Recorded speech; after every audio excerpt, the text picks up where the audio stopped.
The pillow smells wrong. Cedar and musk. A brand I don't own. Have never owned. I lie still. Don't touch it. Run the math. Vivian got home at 11:15. Said the event ran long. Said Donovan needed help with the venue breakdown. Said it the way people say things they've practiced in the car. I said okay. Because I was already thinking about the Rourke-Dells problem, the PI I'd hired to chase a contract witness, a promoter who'd skipped out on a fight purse. Rourke was 3 days overdue on that file. I'd been mildly annoyed about it since Sunday. I get up. Don't shower, drive to Ironclad. The gym smells like chalk and cold rubber and the particular brand of honest effort that doesn't exist anywhere else in my life right now. 5:50 a.m. The overhead lights are still warming up. I hit the speed bag for 20 minutes without thinking about anything, which is the only kind of thinking I trust.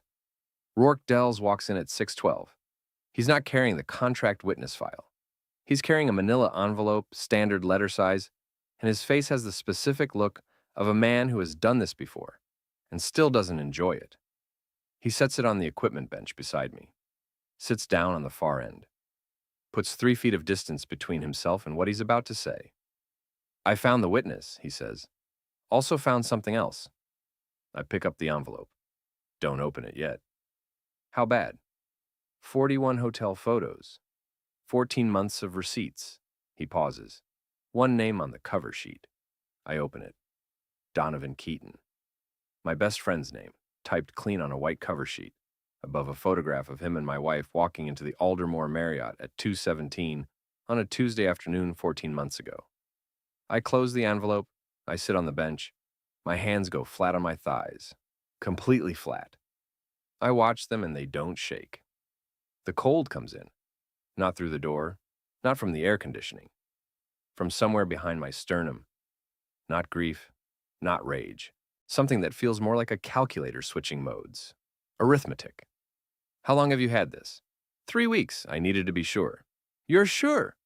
41 times sure. I nod once. Set the envelope down. Stand up.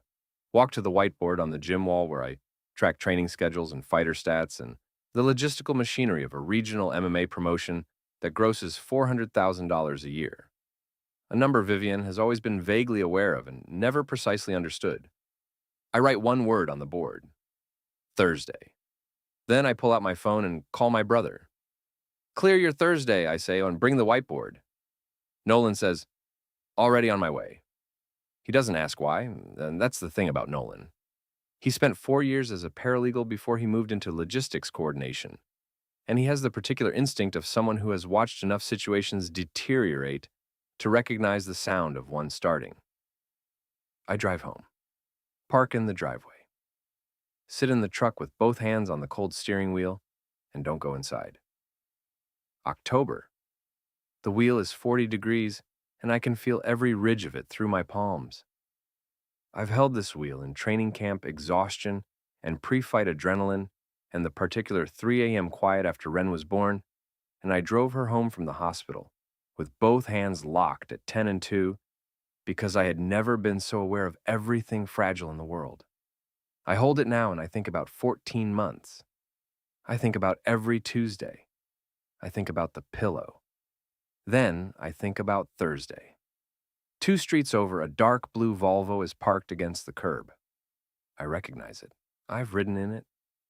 I've eaten Thanksgiving dinner with the man who owns it. I idle past it at 4 miles an hour. Don't stop. Don't accelerate. File it. I pull back into my driveway. I'm going to need the lake house title documentation. I'm going to need the original deed filing from when we bought this house. I'm going to need the joint account statements going back 18 months. I know where all of it is. Vivian has never asked. I'm sitting on the porch steps with coffee going cold in my hand when the doorbell rings at 8:40 a.m. I open the door and a woman I've met 4 times at faculty events is standing on my porch in an Aldermore University lanyard and a gray blazer holding a manila envelope that is, by its dimensions and its weight, identical to the one Rourke-Dells handed me 2 hours ago. Simone Keaton, Associate Professor of Literature, Donovan's wife. She doesn't perform anything. No red eyes, no trembling chin. She looks at me the way a surgeon looks at a scan, clinically, with complete attention. "Your wife is with my husband," she says. I open the door wider. She comes in. We stand in my kitchen, and she sets her envelope on the table. I set mine beside it. Two identical stacks of paper. The same story told from two angles. "How long?" I ask. 14 months on my count. Same count. Then we're not guessing. She taps the edge of her envelope once with two fingers. "I've been sitting on this for 11 days, waiting to see if you'd figure it out yourself." I look at the combined weight of both files. 41 photos. Her 11 days of patience. The math of it. "So," she says. And then she almost smiles. Not warm, not cruel, just the expression of someone who has decided something. Forget her. How about a date with me? I look at her for 3 seconds. "Yes," I say. She means it tactically. So do I. Which is exactly why it's the best choice either of us could make right now. She sets her coffee mug on my counter. She found the mugs herself, opened the right cabinet on the first try, and says, "I need to know what you have before I tell you what I have. 41 hotel receipts, 14 months, PI documentation, time-stamped, legally obtained. I have 37, different days. There's overlap, but mine includes 3 instances where he used his university purchasing card." She opens her envelope, spreads the pages on my table with the efficiency of someone who grades papers for a living. "His faculty housing is contingent on moral conduct. It's buried in paragraph 9 of his employment contract. I've had a contract attorney review it." I look at the pages, then I look at her. Here's the thing about Simone Keaton. She has been 3 moves ahead of this conversation since she rang my doorbell. The question I'm sitting with, the one I can't answer yet, is whether she's playing with me or alongside me. I decide it doesn't matter right now. "Thursday," I say. "I can do Thursday." Nolan arrives at noon with a whiteboard and 2 red markers and a thermos of coffee that he sets on the kitchen table without ceremony. He looks at Simone, looks at me, looks at the 2 envelopes. "Okay," he says. "Start talking." Simone maps Donovan's tenure timeline on the left side of the board. Committee vote in 3 weeks. Faculty housing clause in his contract. Paragraph 9, moral turpitude language, added in a 2019 contract revision that Donovan signed without reading carefully because he was already sleeping with my wife and apparently not paying close attention to the fine print of his professional life. I mapped the money on the right side. Joint accounts, lake house title, held jointly. But I have documentation of Vivian's premarital asset concealment that Nolan found in the original deed filing, a discrepancy she introduced in the income declaration that her own attorney apparently missed. Nolan taps the board. There's also the media angle. Simone looks at me. I pull up my phone. 340,000 Instagram followers, a YouTube channel that covers regional MMA, and has, in the past 18 months, expanded into general fitness and lifestyle content that reaches the parent demographic of every student at Aldermore University. 2 active sponsorship deals. A media reach that extends, in this particular college town, further than any local newspaper. "You have a media platform that reaches every parent of every student in this town," Simone says. "I know. Do you know what Donovan's tenure denial would do to his housing status?" "Tell me." She tells me. Tenure denial triggers a contract review. Contract review activates the moral turpitude clause. Moral turpitude clause voids the faculty housing agreement. He loses the house they've been living in for 6 years, within 90 days of the vote. I write it on the board. "The vote is in 3 weeks," Nolan says. 22 days, Simone says. "What's the preliminary count?" She opens a second folder. 7-4 in his favor. He needs 8. He's been working the committee for 6 months. She pauses. He thinks he has it. I look at the board. Everything connects. The money, the housing, the vote, the platform. "We need Pruitt," I say. Nolan looks up. "The neighbor?" "He's been watching. He's a retired surveyor. He logs things by habit." Simone says, "How do you know?" "Because I've watched him watch the street for 4 years. He has a logbook on his side table. I've seen him riding it. I thought he was tracking his bird feeders. Nolan almost smiles. Go talk to him. I walk to Pruitt Calloway's porch at 2 in the afternoon. He's in his lawn chair with a cup of tea and the particular stillness of a man who has nowhere to be and has made peace with that. He sees me coming up his front walk, and he starts to stand, the instinct of a man about to find a reason to go inside. I'm on his porch before he gets his legs under him. He sits back down. Pruitt. Harlan. He looks at his tea. The blue Volvo. Tuesday mornings, 13 months. He's quiet for a long time. The kind of quiet that isn't denial. I was going to say something, he says. I didn't think it was my place. It's your place now. He reaches under the side table, pulls out a logbook, spiral bound, the kind surveyors use, hands it to me without being asked twice. I open it. Every Tuesday. Donovan's plate number, arrival time, departure time. 13 months of entries, dated and precise, in a retired surveyor's clean block handwriting. Photographs? I ask. He reaches under the table again. The photographs are in a manila folder, a surveyor's instinct for documentation, for evidence, for the permanent record of what was where and when, time-stamped, legally usable. I look at Pruitt. He's looking at his tea. Thank you, I say. He nods once, doesn't say anything else. I walk back down his front walk with his logbook and his photographs and the specific weight of a man who watched something happen for over a year and said nothing because he didn't think it was his place. I understand it. I've been doing the same thing. Back at the gym, I find Fitz Greer working the heavy bag at the far end of the floor. Fitz has been my training partner for 3 years. He's been to 4 company events, the kind of events where Vivian attended as my partner and Donovan attended as my best friend, and apparently both of those things were happening simultaneously in ways I wasn't tracking. I stand next to him and wait for him to finish his round. Fitz.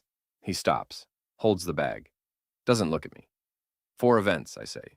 You were at 4 events. His hands go still on the bag. Yeah.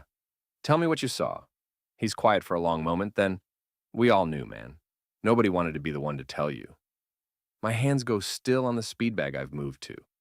Not the kind of still that happens before a punch. The other kind. The kind that happens when a number gets larger than you expected. 4 events. A year of knowing. A year of polite silence from people who liked me, who trained with me, who watched me walk into rooms with a woman who was conducting a separate life, and said nothing because nobody wanted to be the one. 4 that you counted, I say. 4 that I counted. I nod. Hit the bag twice. Stop. Okay, I say. Thanks. He looks relieved and guilty in equal measure, which is probably exactly what he should feel. That evening, Simone and Nolan and I are back at Nolan's kitchen table. The whiteboard is full. The coffee has been cold for an hour. Simone has a folder open, the tenure committee's preliminary communications, obtained through channels she doesn't specify and I don't ask about. The window closes Friday, she says. Nolan's coffee mug hits the table. Not thrown, set down hard, the way you set something down when you need a moment. Simone stands. If we move before the vote, the committee has time to act. If we wait, he gets tenure, and the housing clause becomes irrelevant. He's bulletproof. I don't move. And if we move Friday, what happens to the vote count? 7-4 becomes 7-4, with a cloud over the deciding vote. The committee chair is a woman named Aldrich, who has spent 20 years building the university's harassment policy infrastructure. Simone closes the folder. She doesn't need much. Friday, if I say. Simone sits back down. Nolan picks up his coffee mug. Friday, he says. Here's what I know sitting in that kitchen, with the whiteboard full and the coffee cold and 61 hours on the clock. I have a PI's dossier, a neighbor's logbook, a professor's tenure clause, a media platform, a brother who is a paralegal, a woman across the table who thinks 3 moves ahead and has been doing it longer than I have. Vivian is at a faculty dinner right now, with Donovan. I know the restaurant, Marcello's on 5th. I know the table they prefer, the corner booth with the low lighting. I know the wine they order, a Barolo they split because Donovan thinks it makes him look like he has taste, and Vivian thinks anything European sounds expensive. I know all of it, and I haven't said a word in 14 months. 61 hours is nothing. I've been waiting 2 years. The department mixer's Thursday evening. Simone's invitation, her cover. She introduced me 3 weeks ago to the department chair as a community partner exploring an athletic outreach program.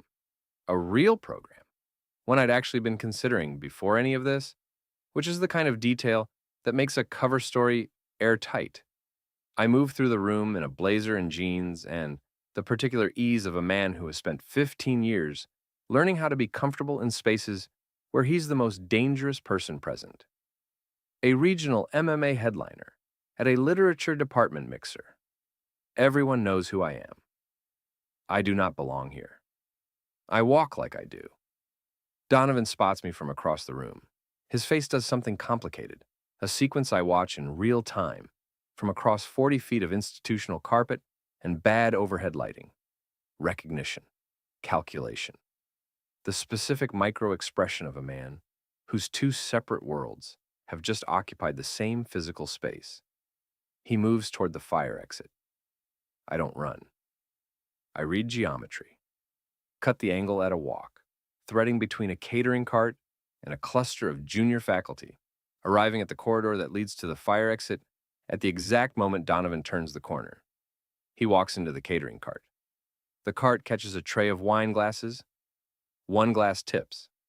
Red wine hits the sleeve of the man standing beside Donovan, who turns out to be, in the particular way that Thursday evenings arrange themselves, Professor Aldrich, the tenure committee chair, the woman who built the university's harassment policy infrastructure over 20 years.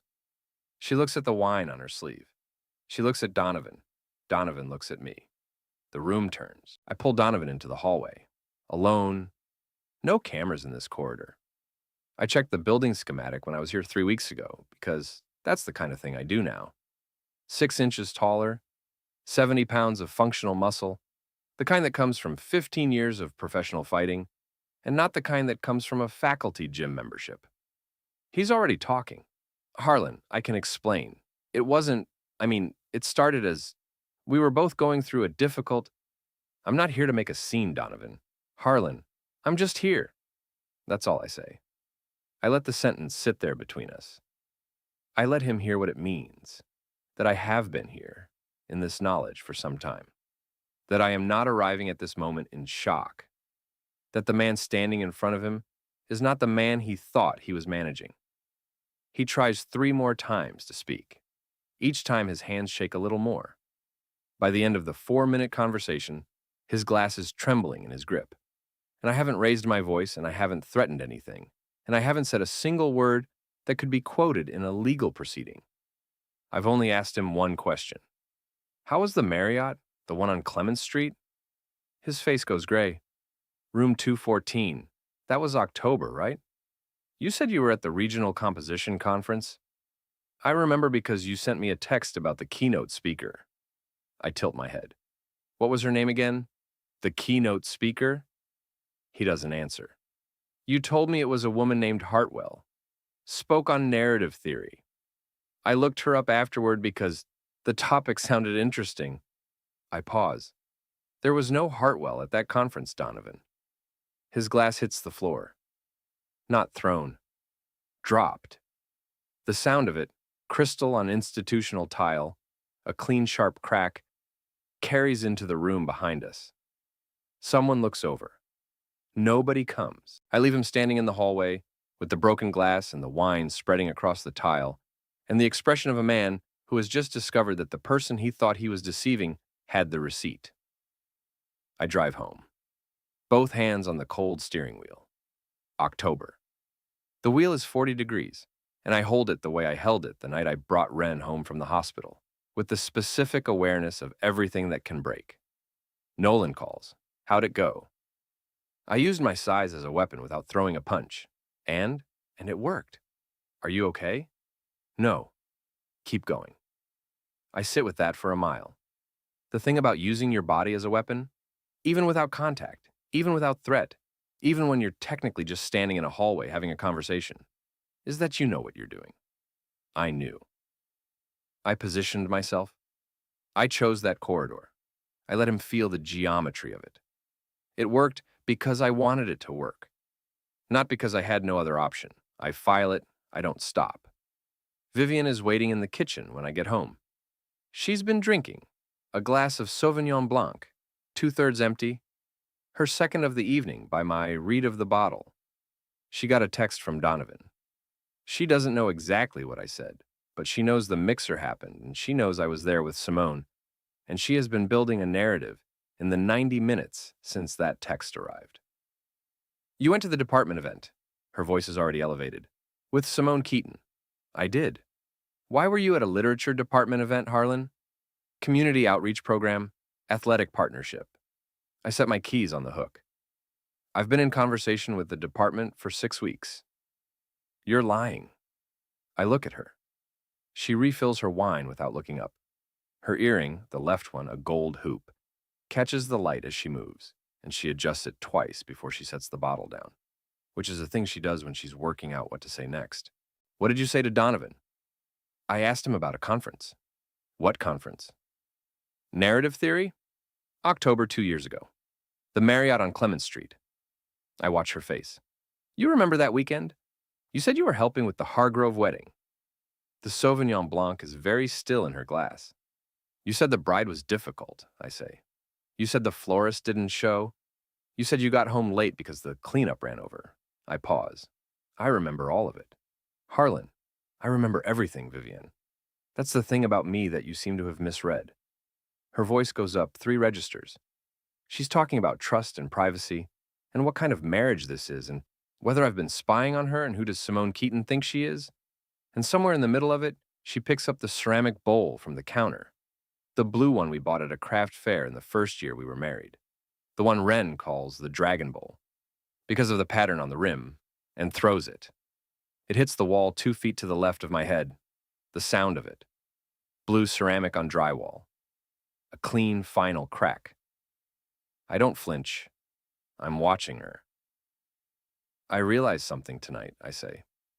She's still going, her voice up, her hands moving, the kind of volume that is trying to fill a space, because it can feel the space getting smaller. What? She says. Not because she wants to know, but because my quiet is more alarming than her noise, and she needs me to respond at volume so she can orient herself. You're not a serious person, Vivian. She screams louder. I walk to the hallway, to Wren's room. I open the door quietly.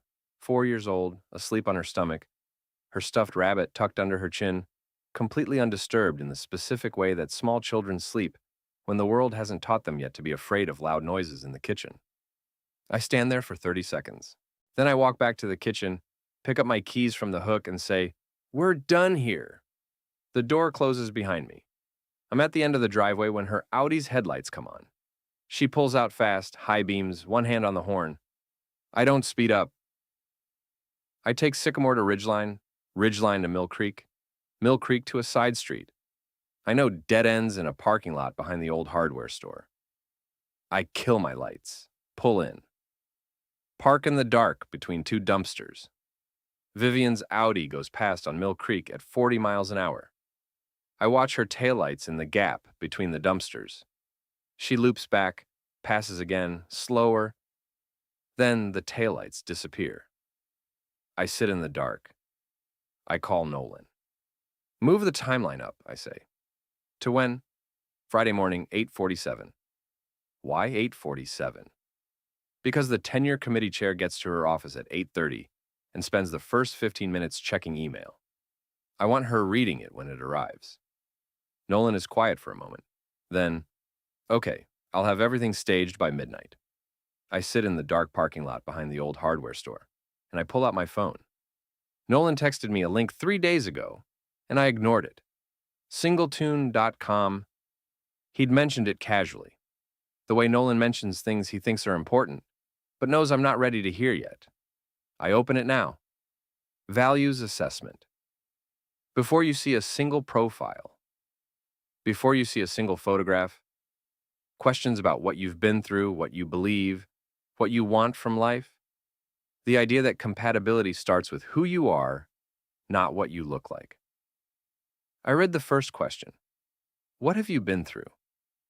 I close the app, I sit with the concept of it. Values before photos. The idea of knowing someone's architecture before you see the facade. It's exactly what was missing. Not just from my marriage, but from the moment I agreed to it. I chose Vivian the way you choose something that looks right from the outside without checking what's holding it up. I opened the dossier instead. 8:47 a.m. 4 moves. Simultaneous. I walk into the Aldermore County Family Courthouse at 8:40 and file the divorce papers at the clerk's window with the particular calm of a man who has been thinking about this moment for several weeks. Adultery. Named co-respondent, Donovan Keaton. The clerk takes the papers without expression. The fluorescent tube above her window flickers once, an irregular pulse, a bad ballast, and I watch it without reaction and hand over the filing fee. At 8:47, Nolan parks his car in the Aldermore University visitor lot and walks the PI's dossier and Pruitt's logbook to the Title IX office and the tenure committee chair's office simultaneously. He has 2 envelopes, pre-addressed, pre-sealed, and he delivers them with the efficiency of a man who spent 4 years as a paralegal and knows exactly what a properly documented complaint looks like. At 8:47, Simone submits her complaint to the university's Faculty Housing Board. Donovan Keaton used faculty housing and university resources, including a purchasing card, during a 14-month extramarital affair. The complaint is specific, documented, and references paragraph 9 of his employment contract by page and line number. At 8:47, my sports media contact, a journalist named Vance, who covers regional athletics and has been sitting on the outline of this story since I called him 40 minutes ago, publishes a piece titled Betrayal in a College Town. No names that trigger defamation. Enough detail that everyone who knows, knows. By 9:15, it has 400 shares in the Aldermore University parent Facebook group. By noon, the tenure committee vote is suspended pending review. By 12:30, Vivian's attorney calls. By 1 p.m., the Lake House title is frozen pending divorce proceedings. No raised voice, no confrontation, no scene. The machine runs clean. Nolan calls me from the courthouse parking lot. How does it feel? Arithmetic, I say. Here's what I didn't plan for. The way people under pressure destroy each other faster than you can destroy them yourself. Donovan, in his meeting with the tenure committee's preliminary review board, tells them that Vivian initiated the affair, produces texts, actual texts, time-stamped, that she sent him, tries to position himself as a man who was pursued. The committee is not interested in the narrative. They're interested in the purchasing card receipts and the housing clause. But Donovan keeps talking. Vivian, in her first meeting with her attorney, tells him that Donovan promised to leave Simone, that he defrauded her emotionally, that she was the victim of a man who made promises he never intended to keep. Their lawyers are now in opposing corners. Their shared alibi, the story they'd presumably rehearsed, the version where they were both just friends who spent time together, collapses in 48 hours because neither of them can resist the instinct to make the other one worse. Simone calls me that afternoon. You need to read the transcript from Donovan's committee meeting. I read it. Then I call her back. They didn't need us, I say. They just needed a deadline. She's quiet for a moment. Then, that's what deadlines are for. There's something in her voice that I haven't heard before. Not satisfaction exactly, but the sound of a woman who has been carrying something heavy for 14 months and has just set it down. How are you? I ask. Functional, she says. You? Same. That's probably enough for today. Probably. I'm at the gym at 3 p.m. when Fitz appears in the doorway and says, Harlan, parking lot. His voice has a quality I recognize. The specific flatness of someone delivering information they don't want to be responsible for. I go to the parking lot. Vivian's Audi is parked at an angle across 2 spaces. She's standing beside it, and she has been drinking, and she has Ren in the back seat. I don't run, I walk. Steady pace. Both hands loose at my sides. Ren is in her car seat, awake, holding her rabbit, watching me come across the parking lot with the complete attention of a 4-year-old who doesn't know what's happening but knows that something is. I open the back door of the Audi. Ren reaches for me immediately, both arms up, the gesture that is the most honest thing in my entire life. I lift her out. She's warm and solid and smells like the strawberry shampoo we've used since she was born. I turn and hand her to Fitz, who takes her without a word and carries her inside. I close the back door of the Audi. Turn to Vivian. She starts talking immediately. She's been crying. Her mascara has tracked down both cheeks in lines that look deliberate, theatrical, the kind of crying that has an audience in mind. She's talking about how I've destroyed everything, how I've gone behind her back, how I've brought Simone Keaton into Vivian. She keeps going. Vivian. She stops. I look at her. You drove here with Ren in the car. After drinking. She opens her mouth. Don't, I say. I'm not going to fight with you in a parking lot. Ren is going home with me tonight. Your attorney has my number. You can't just... I already filed this morning. I take my keys out of my pocket. The papers are in your attorney's email. Her face does something that I watch happen in the sequence. The calculation, the realization, the understanding that the timeline she thought she was operating on has already closed. That while she was constructing a narrative in which she was the aggrieved party, the machinery was already running. This was all planned, she says. It's not a question. Yes. Since when? I think about the pillow. The cedar and musk. The wrong brand, the wrong weight. The moment I lay still and ran the math and didn't touch it again. Long enough, I say. I walk to my truck. She doesn't follow. I don't know if she stays in the parking lot or gets in her car or calls Donovan or calls her attorney or sits down on the asphalt. I don't look back. I pull out of the lot and I drive. In the rearview mirror, she's standing in the parking lot with her arms at her sides and the October light going flat around her. There it is. The image I'll carry, not the hotel photos, not the logbook, not the ceramic bowl hitting the wall 2 feet from my head. This, Vivian Maddox in a parking lot, arms at her sides, getting smaller in the mirror. I drive. Fitz has Ren in the Jim's office, sitting on his lap, eating a granola bar with the focused satisfaction of a 4-year-old who has been given a snack and considers the situation resolved. She looks up when I come in. Daddy, Fitz has a fish tank. I see that. There's a yellow one. I see the yellow one. Can we get a fish tank? I crouch down to her level. She has my eyes, the specific gray-green that my mother always called sea glass. She has Vivian's mouth, the bow of it, the way it curves when she's thinking. We can talk about the fish tank, I say. Okay. She holds out the granola bar. You want some? I take a piece. She watches me eat it with the expression of someone conducting a scientific experiment. Daddy, she says. Are you sad? I look at her. 4 years old. Asking the questions adults can't. A little bit, I say. Because of the bowl? She heard the bowl break. She heard it from her room and she was awake and she filed it the way 4-year-olds file things. Not with analysis, just with storage. The bowl, the sound, the question of whether Daddy is sad about the bowl. Yeah, I say. A little bit because of the bowl.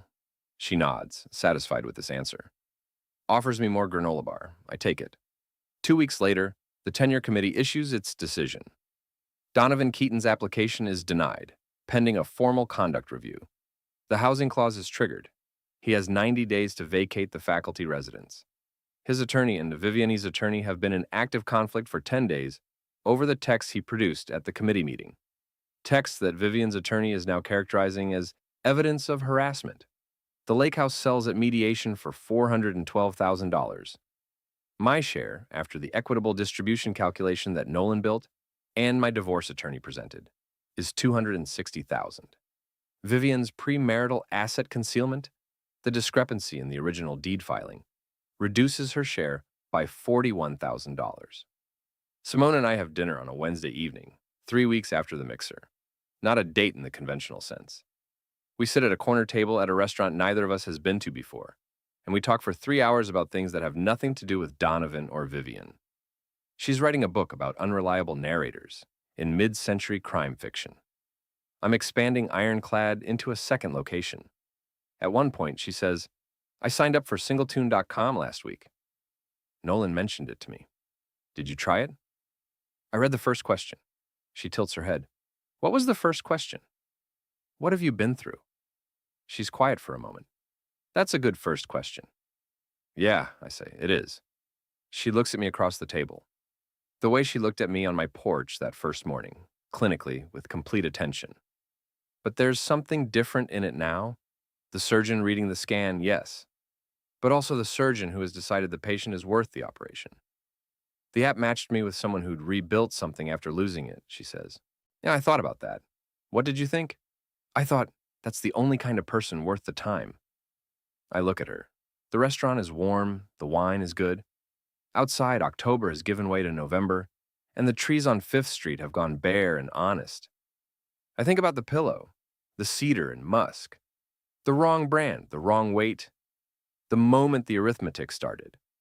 I think about Ren asking if I was sad about the bowl, and me saying yes a little bit because it was the truest answer I had. I think about values before photos, architecture before facade, knowing what's holding something up before you decide to live in it. I should try the first question, I say. Simone raises her glass. You already answered it, she says. You just didn't type it in. Outside, the November wind moves through the bare trees on 5th Street, and the restaurant is warm, and the wine is good. And somewhere across town, Ren is asleep with her rabbit under her chin, and the bowl is broken, and the pillow is gone, and the math is done. I raise my glass.